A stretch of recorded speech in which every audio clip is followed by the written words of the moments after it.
تباہ شدہ بستی کے بارے میں یہاں سے ہم آیت کو شروع کر لیتے ہیں دوبارہ سے. یہ تو آپ کو ایک میں پس منظر بتانا چاہ رہی تھی کہ ایکچوئل میں حضرت عزیر علیہ السلام کے ساتھ میں کیسے واقعہ پیش آیا تھا. اب ہم ڈیٹیل میں کریں گے انشاءاللہ کہ اللہ تعالیٰ نے فرمایا کہ آپ کے علم میں یہ بات نہیں آئی کہ وہ شخص جو ایک بستی پر گزرا، یہ بستی یروشلم تھا یا کوئی اور بستی تھی، وہی خاویۃ علی عروشہا، اور اس بستی کی حالت یہ تھی کہ اپنی چھتوں پر گری پڑی تھی، تباہ و برباد ہو چکی تھی.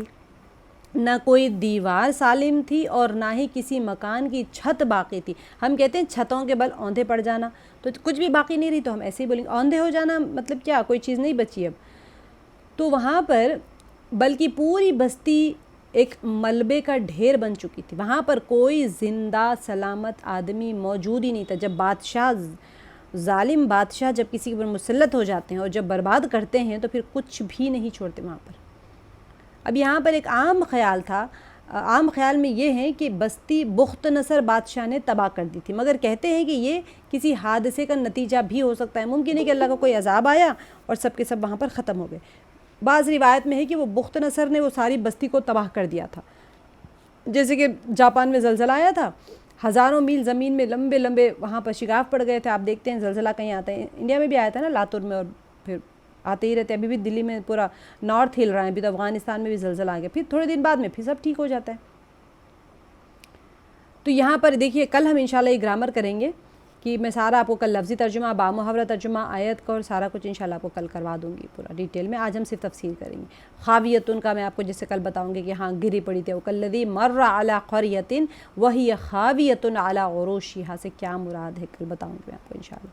اب دیکھیں قَالَ أَنِّي يُحْيِي هَٰذِهِ اللَّهُ بَعْدَ مَوْتِهَا. بہرحال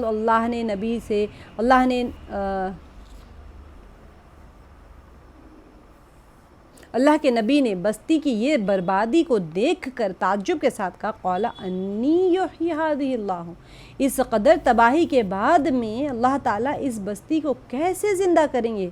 بعد موتها یعنی اس کے برباد ہو جانے کے بعد میں اس کو کیسے زندہ کریں گے؟ اب یہ سوال شک کا نہیں تھا، یعنی ایک مشرکین پوچھتے تھے کہ کیسے زندہ کریں گے، ایک اللہ کے نبی تھے وہ پوچھتے کیسے زندہ کریں گے. یہ دونوں کا کیسے ایک جیسا سوال نہیں ہوتا ہے. وہ بھی کہہ رہے ہیں کیسے کریں گے، یہ نبی پوچھ رہے ہیں، تو ایسا نہیں ہے کہ دونوں کا سوال ہے کہ وہ تو ہر درمی میں کہہ رہے ہیں، شبے میں کہہ رہے ہیں، شک میں کہہ رہے ہیں، اس کو یقین ہی نہیں. لیکن نبی جب سوال کرتے ہیں اللہ سے تو وہ حق الیقین کے مطالبہ کرتے ہیں، ان کے دل میں ایک طلب ہوتی ہے، مطالبہ تو نہیں کرتے لیکن ان کے دل میں ایک طلب اور اشتیاق ہوتی ہے کہ اللہ تعالیٰ ہم بھی کاش کے جان لیتے کہ یہ کیسے زندہ ہوتے. یہاں پر حیات اور موت کا لفظ استعمال کیا گیا ہے. اگر ہادھی سے مراد وہ بستی ہے، یہاں پر قَالَ أَنِّي يُحْيِي هَٰذِهِ کیسے زندہ کرے گا اس کو جو کہا گیا ہے، تو وہ ہادھی سے مراد اگر بستی ہے تو پھر اس کا معنی کیا ہوگا کہ اللہ تعالیٰ اس اجڑی ہوئی بستی کو دوبارہ کیسے آباد کریں گے. اگر آپ ترجمے میں اس سے مراد بستی کے لوگ لیں گے، قَالَ انہوں نے کہا انی کس طرح سے یحیی هذه اللہ کیسے زندہ کریں گے اللہ تعالیٰ اس سے مراد کیا ہے، بستی ہے یا بستی والے ہیں. اگر بستی ہے تو پھر اللہ تعالیٰ نے بستی کو دوبارہ سے ہرا بھرا کر دیا، آباد کر دیا. اگر ان سے مراد بستی کے لوگ ہیں جو بستی کی تباہی کے ساتھ ہی موت کے آغوش میں چلے گئے تھے، تو اس کا معنی یہ ہوگا کہ اللہ تعالیٰ قیامت کے دن ان کو کیسے زندہ کرے گا جبکہ ان پر موت طاری ہو چکی ہیں. اب تو یہ ہڈیاں پڑے ہوئے ہیں، قیامت میں یہی سب زندہ ہو جائیں گے. تو ان کو شک نہیں تھا، وہ یقین کے ساتھ میں کہہ رہے تھے. آگے کی آیت ہے، آگے ایک ہی آیت ہے، اس کے ٹکڑے ٹکڑے کر کے میں بتا رہی ہوں. فَأَمَاتَهُ اللَّهُ 100 عَامٍ ثُمَّ بَعَثَهُ قَالَ كَمْ لَبِثْتَ قَالَ لَبِثْتُ يَوْمًا أَوْ بَعْضَ يَوْمٍ. حضرت عزیر علیہ السلام کے اس تعجب خیز سوال کا جواب اللہ تعالیٰ نے اس طرح دیا کہ فَأَمَاتَهُ اللَّهُ 100 عَامٍ آپ پر 100 سال تک کے لیے موت طاری کر دی. فَأَمَاتَهُ اللَّهُ سے آپ لوگ اب دیکھ رہے ہوں گے، آپ کو صیغے بھی سمجھ آ رہے ہیں، ضمائر بھی سمجھ آ رہے ہیں. تو اللہ تعالیٰ نے موت طاری کر دی، یہاں پر نیند نہیں آیا ہے. فَأَمَاتَهُ موت طاری کر دی ان کے اوپر 100 عَامٍ 100 سال تک. ٹھیک ہے. ثُمَّ بَعَثَ کہ پھر آپ کو اٹھایا اور کہا قَالَ كَمْ لَبِثْتَ تم کتنی گھڑی یعنی کتنی دیر تک تم اس حالت میں کتنا عرصہ رہے، ذرا اپنا حال تو بتاؤ، تم کتنے سال تک رہے؟ تو قالا، تو عزیر علیہ السلام نے کہا لبثت، آپ دیکھ رہے ہیں، آپ صیغے دیکھیں گے تو آپ کو سمجھ آئے گا، لبثت میں ایسے ہی اسی حال میں رہا، یومن او بعد یوم، تو عرض کیا ایک دن یا دن سے کچھ کم کھڑا ہوں، یعنی اسی حال میں ہوں۔ تو قالا، تو اللہ تعالیٰ نے کیا فرمایا، بل لبثت مئۃ عام، اللہ تعالیٰ نے فرمایا کہ بلکہ تم 100 سال تک ٹھہرے، فانظر، پس انظر دیکھو، الی طعامک، اپنے کھانے کی طرف، طعام کہتے ہیں، طعام کہتے ہیں کھانے کو، تو پھر دیکھو اپنے مشروب یا اپنے کھانے اور مشروب کی طرف۔ جو کھانا تھا ان کا کیا تھا، روٹی اور فروٹس جو سب سے جلدی پیریشیبل ہوتے ہیں، اور شراب ہی ان کے پاس جو مشروب تھا، یعنی جو ان کے پاس شربت یا انہوں نے وہ انگور کا جوس بنا لیا تھا، پانی بھی تھا ہوگا شاید، جو بھی تھا ان کے پاس بہرحال، تو کیا ہوتا ہے ہوا دھوپ سے پانی سوکھ جاتے ہیں، فروٹس تو ویسے ہی سڑ کے گل جاتے ہیں، تو کیا ہوگا، اللہ تعالیٰ نے کیا فرمایا، یعنی اتنا عرصہ دیکھو وہ متغیر نہیں ہوا، لم یتسنہ، وہ تبدیل نہیں ہوا، متغیر نہیں ہوا اپنی اصل کیفیت سے، جو حالت میں وہ سوئے تھے، وہ تو کہہ رہے میں سو گیا، لیکن اللہ تعالیٰ فرما رہے ہیں کہ فَأَمَاتَهُ مِئَةَ عَامٍ، اللہ تعالیٰ نے ان کے پاس 100 سال کی نیند ان کے پر وہ موت طاری کر دی، یعنی اتنا عرصہ گزرنے کے بعد گل سڑ کر خراب نہیں ہوا، نہ اس کی شکل تبدیل ہوئی، نہ ذائقہ اور نہ رنگ۔ فروٹس جو دا فاسٹسٹ پیریشیبل گڈ ہے وہ کچھ بھی نہیں ہوا۔ یہ اللہ تعالیٰ کی کمال قدرت ہے کہ جلد خراب ہونے والی چیز کو اتنے لمبے عرصے تک محفوظ رکھا۔ اور دوسری کی طرف اللہ تعالیٰ نے کیا فرمایا، دوسری طرف خود عزیر علیہ السلام ہے، ان کا جو جسم تھا 100 سال تک کھنڈرات کے درمیان میں پڑا رہا، مگر بالکل صحیح سلامت، اس میں کوئی تبدیلی نہیں آئی، نہ اس کا گوشت گلا سڑا اور نہ ہڈیاں علیحدہ ہوئی۔ سبحان اللہ، سبحان اللہ۔ عزیر علیہ السلام کا فروٹس ویسے ہی ہے، ان کا کھانا ویسے ہی ہے، نہ ان کو مکھیوں نے کھایا، نہ ان کو سانپ نے ڈسا، نہ ان کو شیر نے کھایا، وہ ایسے ہی کھنڈرات میں پڑے ہوئے، نہ ان کو وہ نا گھر بنا کے لاک کر کے کچھ ہی نہیں، تابوت بنا کے لوہے کے صندوق پہ سو رہے ہیں، کھلے سو رہے ہیں۔ یہاں پر اللہ سبحانہ و تعالیٰ کی قدرت کاملہ کا اظہار ہو رہا ہے کہ دیکھو اللہ تعالیٰ کی قدرت کاملہ، ہم کتنا ڈرتے رہتے ہیں، پتہ نہیں یہ ہو جائے گا، وہ ہو جائے گا، فلاں ایسے کر دے گا، وہ ایسے کر دے گا، وہاں گئے تو کسی نے تعویذ کر دی، وہاں گئے تو پتہ نہیں کیا ہوا، شیر کھا جائے گا، ببر کھا جائے گا، سانپ۔ اس عزیر علیہ السلام وہاں پڑے ہوئے ہیں، موت طاری ہو گئی ان کے اوپر، لیکن کوئی جانور نہیں آیا ان کو کھانے، نہ وہ سڑے، نہ گلے، نہ ان کی ہڈیاں خراب ہوئی، نہ اس کا گوشت گلا سڑا اور نہ ہڈیاں علیحدہ ہوئی۔ جس طرح اس مالک الملک نے اصحاب کہف کو 309 سال تک ایک غار میں محفوظ رکھا، اسی طرح حضرت عزیر علیہ السلام کے جسم کو 100 سال تک آنچ بھی نہیں آنے دی، یعنی کوئی بالکل نقصان نہیں ہوا ان کو۔ اصل میں انبیاء کے واقعات پڑھے ہی اسی لیے جاتے ہیں تاکہ ہمارا یقین مضبوط اللہ تعالیٰ کے ساتھ میں۔ کہانیوں سے ہی تو سنتا ہے نا بندہ، بچے کو بھی تو بیٹھ کے کہانی سناتے ہیں، اللہ تعالیٰ بھی ہمیں کہانیوں کے ذریعے سے ہمارے ایمان کو، ہمارے یقین کو، ہماری جو اللہ تعالیٰ کے ساتھ میں ایک محبت کا پیمانہ ہے اس کو اللہ تعالیٰ بیان کر رہے ہیں، ہمارے محبت کے پیمانے کو بھر رہے ہیں، بتا رہے ہیں کہ میری ذات پہ جو یقین کرتا ہے میں اسے کبھی مایوس نہیں کرتا، شیطان تو تم کو وسوسوں میں ڈال کے میری ذات سے پھیر رہا ہے۔ دیکھیں آگے اللہ تعالیٰ کیا فرمائے، اللہ تعالیٰ جب چاہیں اپنی حکمت کے ساتھ ایسی چیزیں ظاہر کرتے ہیں، پورا شہر آباد ہو گیا، مگر جس جگہ عزیر علیہ السلام آرام فرما تھے وہاں تک کسی کی رسائی نہیں ہوئی، کوئی آیا نہ دیکھا نہ ان کو، نہ اٹھایا، بے انتقال ہو گیا، کوئی قبر میں دفین، کوئی نہیں، اللہ تعالیٰ نے ان کو سب کی نظر سے چھپا کے رکھا ہوتا 100 سال تک۔ اب آج لوگ اعتراض کرتے ہیں نا کہ دجال کہاں پر قید ہے، اب آج کل ٹاک آف دا ٹاؤن بنا ہوا ہے ہر مجلس کی، بھائی دجال کہاں ہے، کوئی کہتا ہے برموڈا ٹرائنگل میں، کوئی کہتا ہے کہیں سے وہ کیا پورٹلز ہوں گے، پورٹل اوپن ہوگا دجال وہاں سے آ جائے گا، کہیں پتہ نہیں عجیب، مطلب سمندروں میں قید ہے، جزیروں میں قید ہے، ڈھونڈ رہے ہیں دجال کہاں ہے۔ آج دنیا کا کوئی حصہ نظروں سے اوجھل نہیں رہا، آخر وہ کہاں چھپا ہوا ہے۔ بھئی اللہ تعالیٰ نے اسے لوگوں کی نظروں سے مخفی کر دیا، جب اس کا حکم ہوگا ظاہر ہو جائے گا، جیسے کہ اللہ تعالیٰ نے عزیر علیہ السلام کو چھپا دیا۔ ایسے ہی یاجوج ماجوج کی قوم بھی ایسی ہی ہے۔ آج آپ ٹاپ یوٹیوب چینلز کے اوپر جا کے دیکھیے گا، دجال کے ڈسکشن ہوگا، یہ یاجوج ماجوج۔ یاجوج ماجوج کون ہے؟ چائنیز یاجوج ماجوج ہے، وہ وال آف چائنا جو ہے وہی دیوار ہے ان کی، اور باقی لوگ کہتے ہیں کہ کیمرہ ہمارے ہاتھ میں ہے، وہی دجال ہے، اسی کی آنکھ جو ہے، کیمرے کی لینس جو ہے دجال کی آنکھ ہے، اور کوئی کہتے ہیں فلاں دجال ہے، فلاں یاجوج ماجوج ہے۔ نہیں، کوئی چیز بھی مخفی مجہول نہیں رکھی اللہ تعالیٰ نے، بہت کلیئرلی اللہ تعالیٰ نے آیات میں سمجھا دیا ہے ہمیں۔ اب یہاں پر یاجوج ماجوج کی قوم بھی اللہ تعالیٰ نے ایسے ہی چھپا کے رکھی ہوئی ہے، وہ بھی کسی کو نظر نہیں آتے۔ انگریزوں نے اصل میں کیا کیا، انہوں نے پوری دنیا کو کونا کونا چھان مارا، یاجوج ماجوج کہیں نظر نہیں آئے، مگر یاد رہنا چاہیے ہمیں کہ اللہ تعالیٰ نے انہیں اپنی حکمت سے چھپا کے رکھا ہوا ہے۔ کہاں رکھا، ہمیں کتنا بھی عقل لڑا لے ہمیں نظر نہیں آئے گا، کیونکہ اللہ تعالیٰ نے ہمیں وہ بصیرت ہی نہیں دی دیکھنے کے لیے۔ قرآن پاک میں موجود ہے کہ جب اس کا حکم ہوگا یہ قوم پہاڑوں سے نکل کر ظاہر ہو جائے گی۔ اس کے بارے میں بہت سارے چینل سے بتایا جاتا ہے کہ وہ پورٹلز میں سے کھل جائیں گے پورٹل، اور وہاں سے چل کے آج کیوں بھائی اللہ تعالیٰ فرما رہے ہیں آئیں گے تو آئیں گے۔ پورٹل سسٹم کیوں؟ مارول کی مووی تو نہیں ہے نا زندگی میں کہ مارول کی مووی میں پورٹل کھلتا ہے وہاں سے نکل کے آ جاتا ہے کوئی نہ کوئی۔ اللہ تعالیٰ کی قدرت کو کیا ادنا سے دنیا کی چیز کے ساتھ مقابلہ ہم دے سکتے ہیں؟ بے وقوفی ہوتی ہے یہ کبھی کبھی۔ سائنٹیفکلی لوگ کہتے ہیں میں سائنٹیفکلی سوچو، سائنٹیفکلی سوچنا چاہیے بے شک، لیکن سائنس کو ایسے نہ لے کے آئیں کہ اللہ تعالیٰ کی قدرت کے مقابلے میں سائنس کو کھڑا کر دے کہ بھئی یہاں سائنس نے پروف کر دیا تو یہ بھی ایسے ہی ہونے والا نہیں۔ اللہ سبحانہ و تعالیٰ کوئی چیز کو مجہول نہیں فرماتے۔ قرآن پاک میں جب فرمایا یونس علیہ السلام کو مچھلی کے پیٹ میں رکھا تو مچھلی کے پیٹ میں ہی تھے وہ، وہاں کوئی پورٹل نہیں تھا کہ وہ مچھلی کے پیٹ میں گئے اور پتہ نہیں کہیں اور رہ گئے، پھر مچھلی نے ان کو الٹی کر دیا تو وہ باہر آ گئے، لیکن ایکچولی وہ مچھلی کے پیٹ میں نہیں تھے، کہیں اور، ایسا کچھ نہیں ہے۔ جہاں اللہ نے فرمایا جہاں تھے وہ وہیں تھے، وہیں سے نکلے۔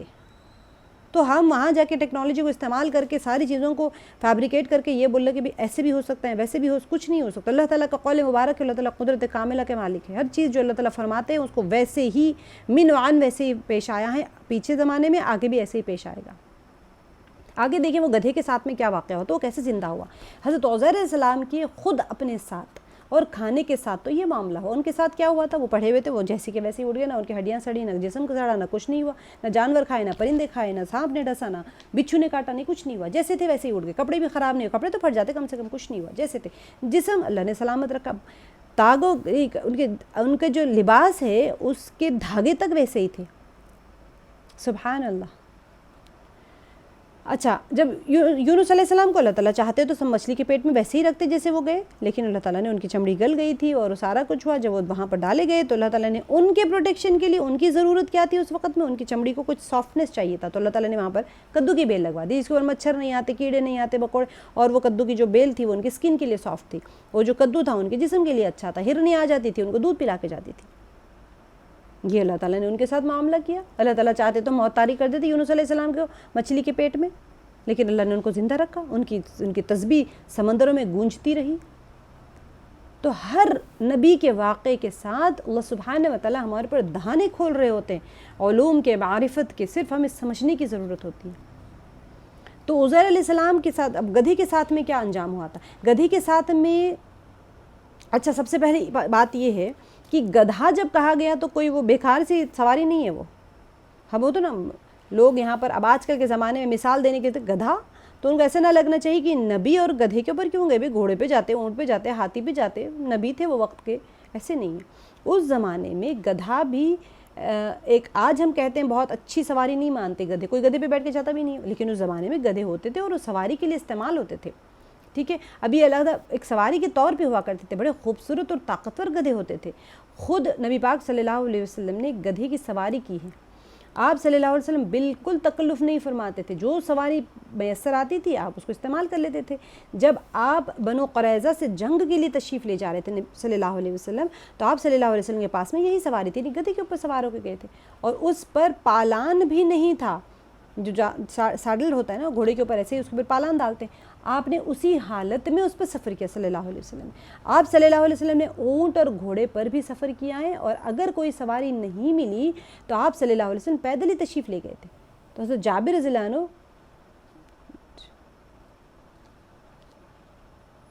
حضرت جابر رضی اللہ عنہ بیمار تھے، آپ صلی اللہ علیہ وسلم کے پاس عیادت کے لیے تشریف لے گئے تو کوئی سواری نہیں تھی، تو آپ سے پیدل ہی تشریف لے گئے، گرد و غبار تھا آپ کے جسم مبارک پہ. تو بہرحال گدھے کی سواری کو معیوب نہیں سمجھا جاتا تھا اس زمانے میں.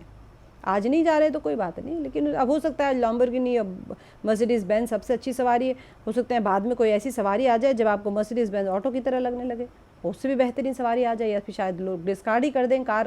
ہو سکتا ہے کہ کوئی اڑنے والی کار آ جائے وہ زمانے میں، تو لوگ کہیں گے بھی سب سے غریب آدمی تو روڈ پہ چلانے والا ہوتا ہے، کار کوئی روڈ پہ چلا رہے تو غریب ہے، ہمارے پاس تو دیکھو ہوا میں جانے والی کار ہے. مطلب ہر زمانے کی سواری تبدیل ہوتی رہتی ہیں. سواری کے تبدیل ہو جانے کا مطلب یہ نہیں کہ جس زمانے میں وہ سواری استعمال کی گئی ہے وہ معیوب تھی. اچھا اب کیا ہوا آگے؟ اللہ تعالیٰ نے فرمایا فانظر الی طعامک و شرابک لم یتسنہ وانظر الی حمارک ولنجعلک آیۃ للناس وانظر الی العظام کیف ننشزها. اصل چیز یہاں پر دیکھیں، اللہ تعالیٰ نے عزیر علیہ السلام کو مخاطب کر کے فرمایا وانظر الی حمارک، دیکھو اپنے گدھے کی طرف دیکھو. اور یہ دیکھیں امر کا صیغہ ہے، آپ لوگ دیکھ رہے ہوں تو یاد آ رہا ہوگا. وانظر دیکھو، الی حمارک، الی آپ نے پڑھ لیا ہے آلریڈی، اپنے حمارک کا ہے اصل میں، وہاں پر اپنے آپ کے اپنے گدھے کی طرف دیکھو. اور اس کا کیا حشر ہوا؟ فرمایا یہ سب واقعات پیش کرنے کا کوئی مقصد ہے. وَلِنَجْعَلَكَ آیَةً لِلنَّاسِ، تاکہ ہم آپ کو لوگوں کے لیے نمونہ بنا دیں. عزیر علیہ السلام کے ساتھ میں جو واقعہ پیش آیا وہ قرآن پاک کا حصہ بن گیا، تاکہ یہ لوگوں کے لیے ایک نمونہ پیش آ جائے، کہ نمونے کی طرح ہو کہ دیکھو اللہ تعالیٰ نے موت طاری کرنے کے بعد میں پھر کس طرح انسان کو زندہ کر دیا، انسان کو، جانور کو، سب کو. اور اب دیکھو گدھا کس طرح زندہ ہوتا ہے. اچھا دیکھیں ایک لخت گدھے کو زندہ نہیں کیا، چاہتے اللہ تعالیٰ تو ایسے روح پھونک دیتے وہ زندہ ہوتا کھڑا ہو کے، لیکن نہیں، پروسیجرلی اس کو زندہ کیا. وانظر الی العظام، ان ہڈیوں کی طرف نگاہ کرو، وہ گدھا مر چکا ہے، ٹھیک ہے، گوشت گل سڑ کر ختم ہو چکا تھا اور اس کی ہڈیاں ادھر ادھر بکھری پڑی تھی. تو کیا فرمایا اللہ تعالیٰ نے؟ ان کی طرف دیکھو، یعنی کہ وانظر الی عظام، عین ضا میم ہے، یہ تو کا ہڈی کو کہتے ہیں، ٹھیک ہے. اب یہاں پر اور اس کے ہڈیاں ادھر ادھر بکھری پڑی ہیں، ہڈیوں کی طرف نظر کیا، دیکھا تو ان کی طرف دیکھو تو کیف ننشزھا، اللہ تعالیٰ نے فرمایا کہ کس طرح ان کا ڈھانچہ تیار کرتے ہیں. دیکھو ہم نے کس طرح سے اس کو جوڑتے ہیں، جماتے ہیں، ڈھانچہ تیار کرتے ہیں. اور یہاں پر نون شین زا، اس کا معنی ہوتا ہے ابھارنا، اٹھانا، ٹھیک ہے. ناشطہ اس عورت کو کہتے ہیں جو خاوند کی نافرمان ہو اور مقابلے میں اٹھ کھڑی ہو. ناشزہ اصل میں ناشزہ، یہاں پر تھوڑا سا ٹائپ ایرر ہے. تو وہاں پر یہاں فرمایا کہ دیکھو ہم ان ہڈیوں کو جوڑ کر ڈھانچہ تیار. اب ایک دم اچھا سوچیں، آپ کے سامنے ایک چیز پروسیس ہو رہا ہے، یعنی بالکل پاؤڈر ہو کے مٹی میں مل گئی، اب وہ ابھر رہی ہیں ہڈیاں. کیسے انسان پورے کا ایک پورا 3D مووی ہو رہا ہے وہاں پر، ایک ابھر رہی ہیں ہڈیاں بن رہی ہیں، پورا ڈھانچہ بن رہا ہے آپ کے سامنے، نظر کے سامنے. سبحان اللہ. پھر ثم، اس کے آگے کیا آئے تھے، پھر ان پر گوشت چڑھاتے ہیں. چنانچہ حضرت عزیر علیہ السلام کی آنکھوں کے سامنے بیان وہ جو آیت تھی وہاں پر، یہاں پر ہڈیاں ابھری، یہاں پر پرنٹ ایرر ہے، یہاں آنا چاہیے. وہاں پر جو ان کی گدھے کی جو ہڈیاں ہیں، مٹی میں ملی ہوئی ہڈیاں ابھری اور پورا ڈھانچہ بن گیا اسکیلیٹن کا، خود بخود اپنے آپ. سبحان اللہ. حضرت عزیر علیہ السلام کی آنکھوں کے سامنے یہاں پر ہڈیاں ابھری، ان کا ڈھانچہ تیار ہوا. پھر ان پر گوشت چڑھا. کہاں سے؟ غیب سے گوشت آیا. وہاں کوئی گوشت تھا کیا؟ آپ گوشت لے جا کے چپکا نہیں رہے، آٹومیٹکلی وہاں پر گوشت فارم میں آنے لگ گیا، گدھے کی شکل صورت بنی اور پھر وہ زندہ ہو کر بولنے لگا.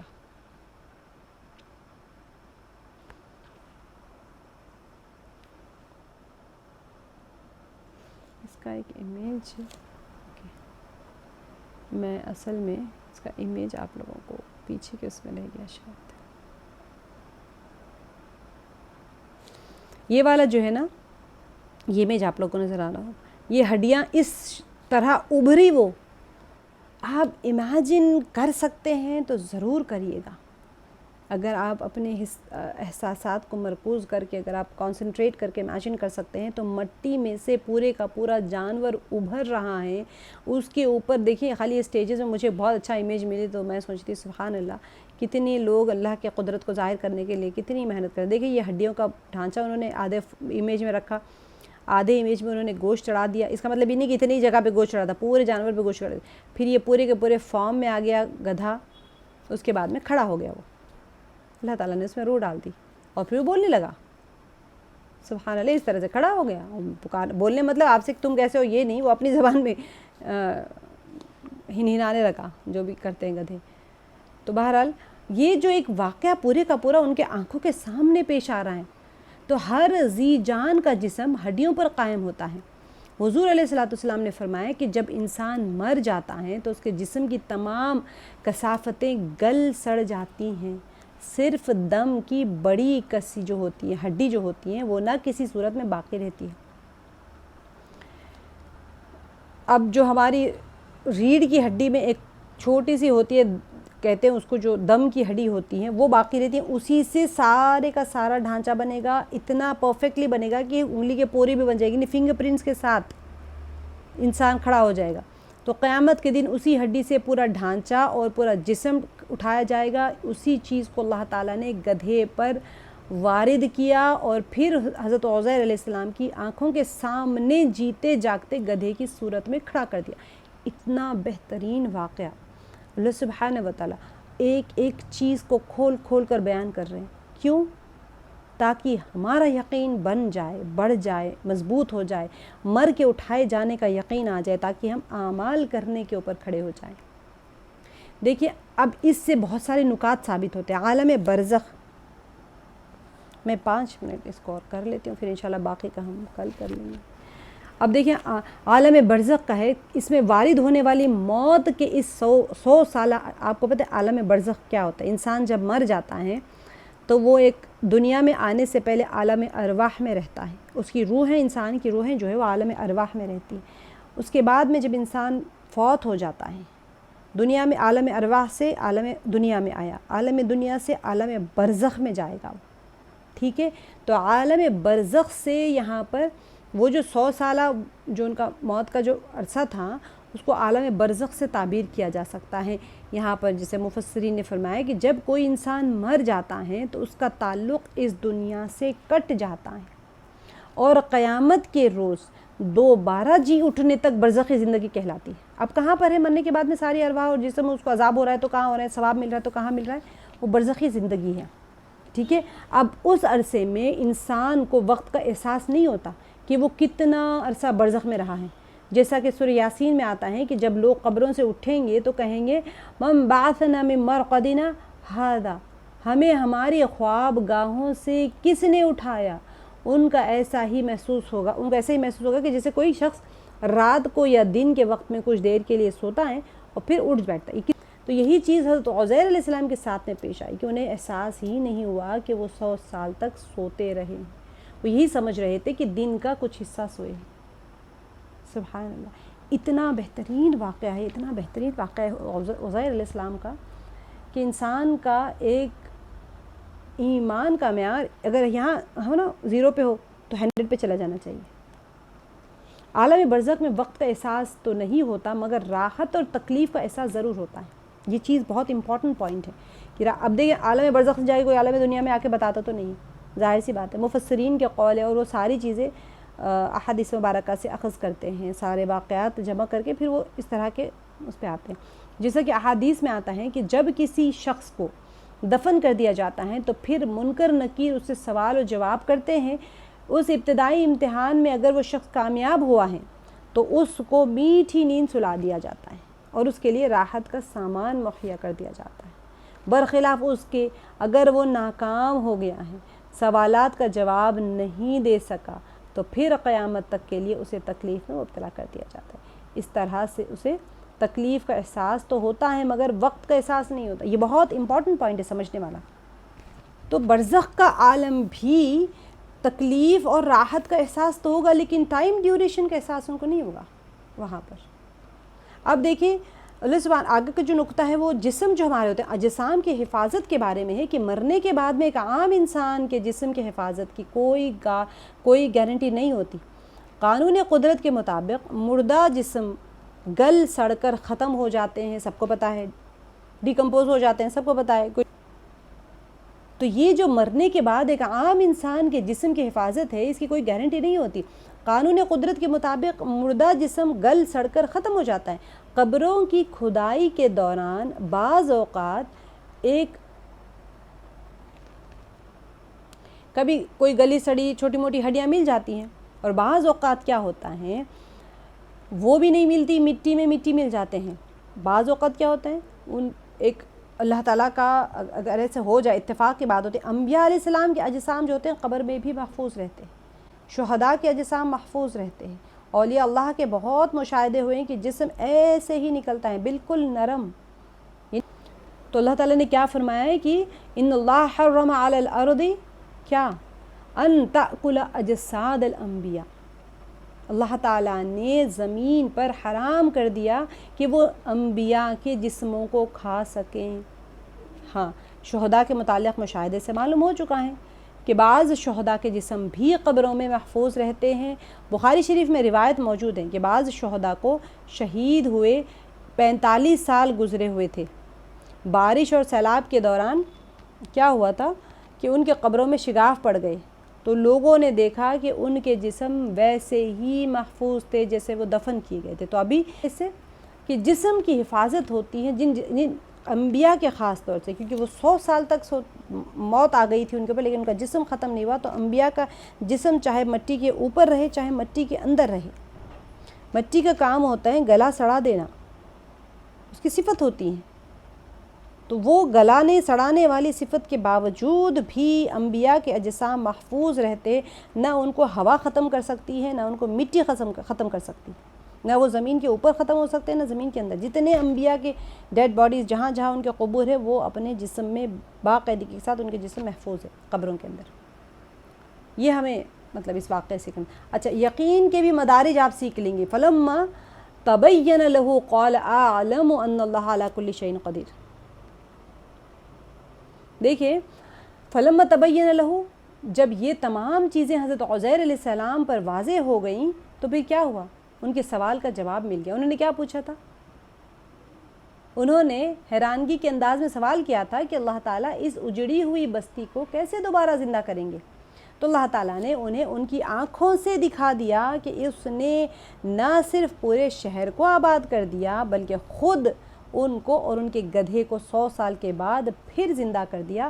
تو عزیر علیہ السلام نے کہا قال اعلم ان اللہ علی کل شیء قدیر، سبحان اللہ، کہ میں جان گیا ہوں اور مجھے علم ہو گیا ہے کہ اللہ تعالیٰ ہر چیز پر قادر ہے، وہ جو چاہے کر سکتے ہیں، آباد کو برباد کر اور اجڑے جو دیار ہوتے ہیں جو گھر اجڑ چکے ہیں ان کو پھر آباد کر سکتے ہیں، زندہ کو مردہ اور مردہ کو زندہ کرنے پر قادر مطلق ہیں، وہی قدرت رکھنے والے، اور کسی کو قدرت نہیں ہے، سبحان اللہ۔ تو یہ جو واقعہ ہے عزیر علیہ السلام کا، اور باقی واقعات بھی، کیونکہ اب ہم اس کو شارٹ میں کر رہے ہیں اور ہے بھی ایک ہی آیت کا، جیسے ہم نے ابراہیم علیہ السلام کا کیا تھا مکمل، ہر واقعے کے اندر ہم نے اتنے سارے اسباق سیکھے تھے، ایسے ہی عزیر علیہ السلام کے واقعے میں بھی ہمارے اندر اللہ سبحانہ و تعالیٰ نے ہمارے لیے اتنے سارے معرفت کے اسباق سکھائے، اتنے ایمان کے دلیلیں دی، اتنے یقین کے دلیل، اتنے مر کے اٹھائے جانا، جسم کے باقی رکھنے کے، ساری چیزیں، کتنے سال بھی اللہ تعالیٰ چاہیں تو کسی کو محفوظ رکھ سکتے ہیں، جس کو ختم کرنا ہو تو ختم کرتے ہیں، جس کو زندہ کرنا ہو دوبارہ زندہ کرتے ہیں، جس حیت میں رکھنا ہے اسی حیت میں رکھتے ہیں، جس حیت میں اٹھانا ہے اس حیت میں اٹھاتے ہیں۔